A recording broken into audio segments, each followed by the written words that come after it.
Hello, happy Saturday, amazing giants, amazing humans. Thank you so much for jumping in. I wanted to come on live before the year end and share with you so much gratitude. Today I was with Miss Danelle Delgado and Miss Mandy Madden, two amazing powerhouses. And it's when you sit with giants, with women that are not afraid to step into their greatness, to step into the greatness and embrace their uniqueness and serve others so unapologetically and so unselfishly. And you're just absolutely amazed by their grace and their energy and all this amazingness that they have within. So today was an amazing day, and I am so grateful for that.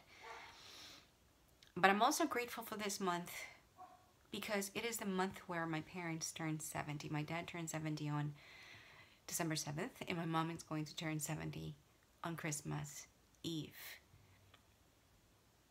Celebrating 70 years for both of them of unconditional love, unconditional support, of two human beings that sacrifice absolutely everything for us.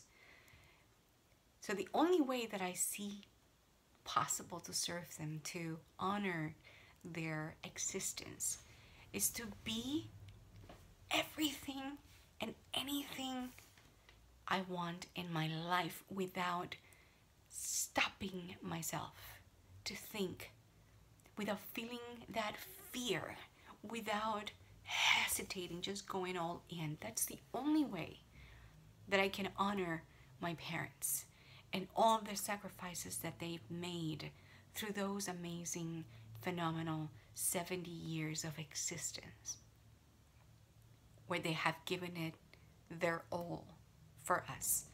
So a little message for my dad. Thank you so much for everything you've done. Thank you so much for your sacrifice. Thank you so much for your love. I might not be this artistic person. I might not have this artistic hands, but you gave me the gift of imagination, the gift of creation, and seeing things that perhaps is not even into existence. You gave me the appreciation of the art. You set the standard to be more, to never stop myself from becoming more. You always have told me you can do anything and everything you want in your life, not only by words but with your actions, because there hasn't been anything in this life, in my 44 years, that you haven't set yourself to do and you haven't done it. You have done everything. You have created, you're attained. I remember when you said, I'm going to buy that house, and the houses that you've said that you wanted to buy, you have bought them. And so I needed to do the same when time came to buy this house. And everything else that I've done in my life, it has been because of your example of never putting limits on the things that you wanted to do. So the only way that I can honor your life and my mom's life is to become, to be more, and to serve, and to show my girls, and to show every woman out there that you are capable of doing anything and everything you set yourself to do. There's no limit. The only limit that we have is the one that we have in our hands. That's it. Everything else we're capable of. And because of that, I am stepping into a territory that perhaps is nerve-wracking, because I am surrounding myself with giants. I am surrounding myself with amazing individuals that inspired me to be more, that inspired me and pushed me to become, to continue to transform and to evolve, and to always, always look forward.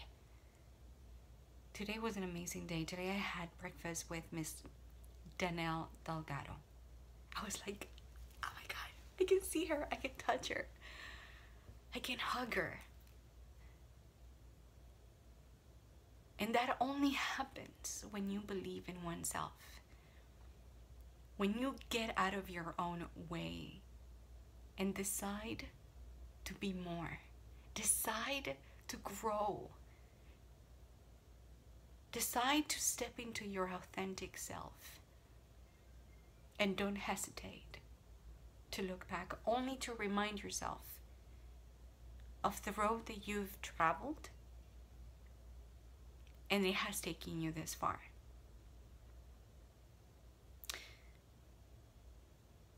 I was married once. I've been happily married for almost 17 years, 16 years, with an amazing individual who have supported me unconditionally. Not only myself, but my girls. But I was once married. I married at 22 years old, pregnant with my first child. Needless to say, that marriage didn't last long. And that marriage almost broke me into pieces. I am thankful. Believe it or not, I am thankful. Because it was one of the lowest times in my life. But it showed me how strong I could be.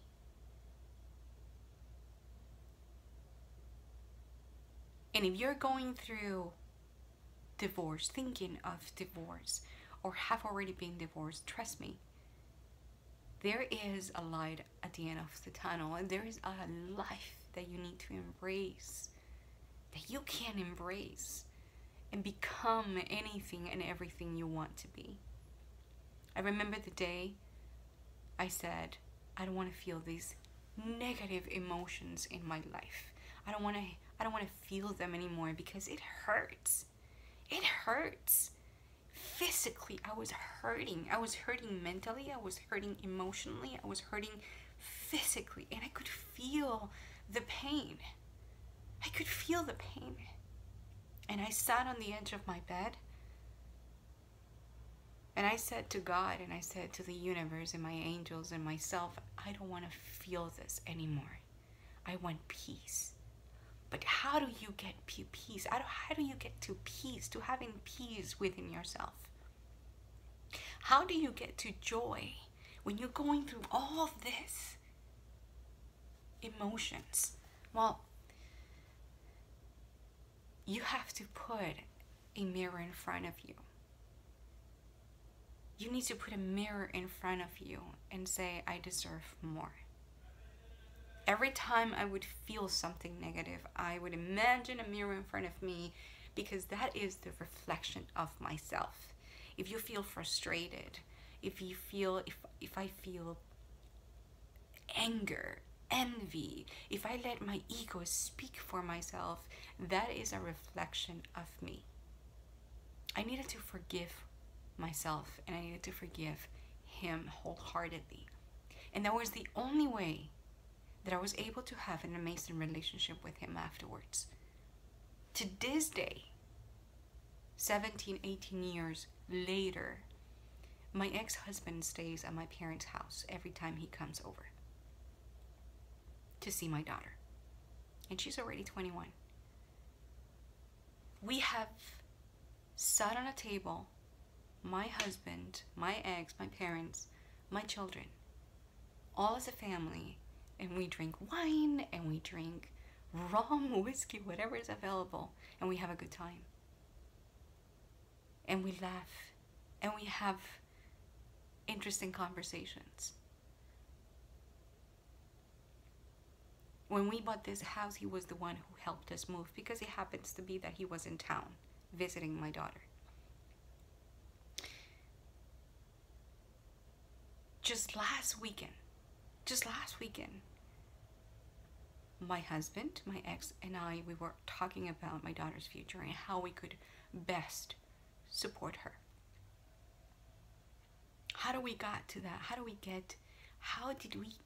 got to that point? How do we get to that point? And it's not maturity. Yeah, okay.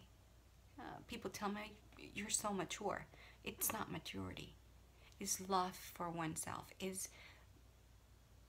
the need, the want to have peace, to put myself first, and then give that peacefulness and that environment of harmony and kindness and acceptance for my daughter.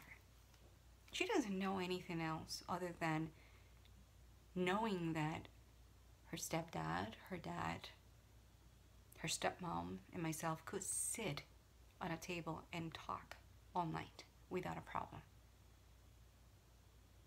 And trust me, not always was like that. Nope.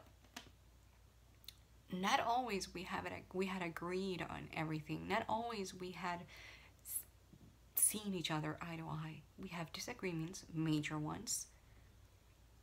And the only time we stopped talking to each other was when we allowed our egos to get in the way. And that affected the relationship. And that put a dent in the relationship. And that affected my daughter. And believe it or not, that was after she turned 18 years old.